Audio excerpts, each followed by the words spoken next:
আচ্ছা, বিগত দিনগুলোতে যে প্রশ্নটা বারবারই মোহন ইস্ট দুই দলের সমর্থকদের কাছেই একটা গোলকধাঁধার জন্ম দিয়েছে যে মিগুয়েল ফিগুরো দামাসেনো, কেভিন সেভলি এটা কি সত্যিই মোহনবাগান সুপার জায়ান্টে যেতে পারে?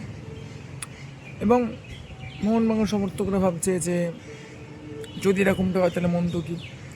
ইস্টবেঙ্গল সমর্থকরা ভাবছে যে যারা চ্যাম্পিয়ন হওয়ার পর যাদেরকে আমরা এত এত ভালোবাসা দিলাম, এত তারা ইস্টবেঙ্গল ক্লাবকে আপন করে নিল, তারপরেও কি তারা চিরপ্রতিদ্বন্দ্বী মোহনবাগান সুপার জায়ান্টে যেতে পারে?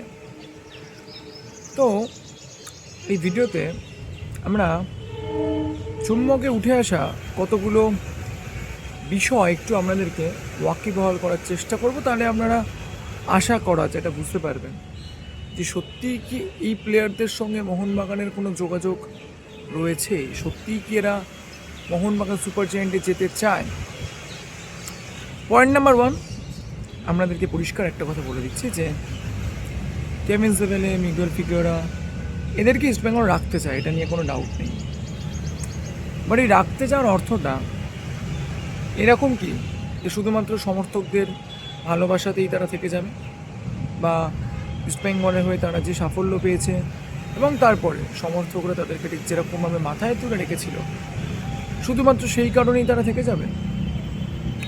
উত্তরটা হচ্ছে একদম না। তারা সেই কারণে কখনোই থাকবেন, এবং এর মধ্যে কোনো রকেট সায়েন্স নেই, এটাই খুব স্বাভাবিক ব্যাপার। তার কারণ কোনো প্লেয়ারই শুধুমাত্র ভালোবাসার জন্য কোনো ক্লাবে থাকে না। পয়েন্ট নাম্বার 2, মিগুয়েল, কেভিন তারা প্রত্যেকেই ইস্টবেঙ্গলের ব্যাপারে ইন্টারেস্টেড। যখন ইস্টবেঙ্গল তাদের আর্থিক দাবি দেওয়া মেনে নেবে এবং তাদেরকে ভালো একটা বড় সড়ো কন্ট্রাক্ট দেবে, এটাই বাস্তব, এটাই কিন্তু সবসময় হয়, আপনি কিন্তু এটাকে কোনো ডিনাই করতে পারবেন না। পয়েন্ট নাম্বার 3, মোহনবাগানে কি এদের এজেন্টরা যায়নি? অবশ্যই গিয়েছে। পয়েন্ট নাম্বার 4, এদের কনসেন্ট নিয়ে কি যায়নি? এদের কনসেন্ট নিয়েই গিয়েছে। পয়েন্ট নাম্বার 5, তাহলে কি এরা মোহনবাগানে যেতে চায়? উত্তরটা হচ্ছে এরা মোহনবাগানে যেতে চায় বা মোহনবাগান এদেরকে সত্যিই নিতে চায় কি না সেটা এখনও ডিসাইডেড নয়। তাহলে কেন শোনা যাচ্ছে কথাগুলো এই জন্যেই শোনা যাচ্ছে যাতে তাদের বাজার দরটা বেড়ে যায়। তাহলে মোটের ওপর বিষয়টা আমাদের কি দাঁড়ালো?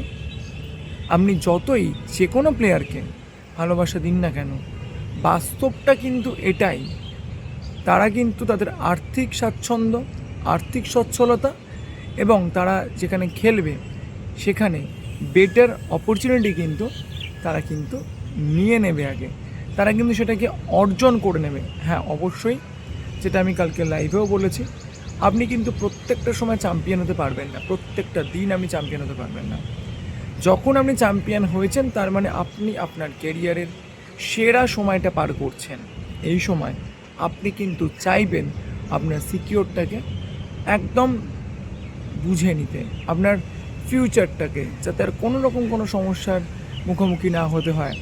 মানে আপনি যদি আর 2 থেকে 3 বছর ভালো করে ফুটবল খেলতে পারেন, আপনার কিন্তু ভবিষ্যৎটা, আপনার ফিউচারটা পুরোপুরি সেটেল হয়ে যাবে, এবং সেটা সিকিওর করার অধিকার কিন্তু অবশ্যই প্লেয়ারদের রয়েছে, এবং প্লেয়াররা কিন্তু সেই বিষয়টাকেই সবসময় মাথায় রেখে এগোয়। এবং সেই কারণেই এই বাজার দর বাড়ানোর খেলায় এজেন্ট রাজের পাল্লায় কিন্তু আবারও পড়তে হবে মোহনবাগান ইস্টবেঙ্গলকে, এবং ওভারপে করেই কিন্তু এই প্লেয়ারদেরকে রাখতে হবে, এইটুকু কিন্তু আমি বলতে পারি। কারণ যদি ওভারপে না হয় তাহলে কিন্তু যারা ওভারপে করবে চ্যাম্পিয়ন প্লেয়ারের সেখানেই চলে যাবে, এটাই বাস্তব। কিন্তু ইস্টবেঙ্গল তাদেরকে রাখতে বদ্ধপরিকর। অস্কার বুজন ফ্যাক্টর তো অবশ্যই থাকবে, এবং তার সঙ্গে সঙ্গে আর অনেকগুলো ফ্যাক্টর। কিন্তু আমি আবারও বলছি, এই যে এজেন্ট রাজটা কিন্তু হয় প্লেয়ারদের কনসেন্টে, এবং এই এজেন্ট রাজের যেটা মূল উদ্দেশ্য, প্লেয়ারদের যে স্যালারি, তাদের সুযোগ সুবিধা, সেটাকে যতটা সম্ভব বাড়িয়ে নিয়ে, এবং এটা খুব স্বাভাবিক একটা বিষয়, এটা কিন্তু হতেই থাকে, সারা বিশ্ব ফুটবলে হয়, এখন ইস্টবেঙ্গল মোহনবাগানের ক্ষেত্রে হচ্ছে। আশা করি ব্যাপারটা আপনাদেরকে এক্সপ্লেন করতে পারলাম। যদি ভিডিওটা ইনফরমেটিভ মনে হয় লাইক করবেন, শেয়ার করবেন আর চ্যানেলটাকে সাবস্ক্রাইব করে একটু পাশে থাকবেন। Thank you so much to all of you.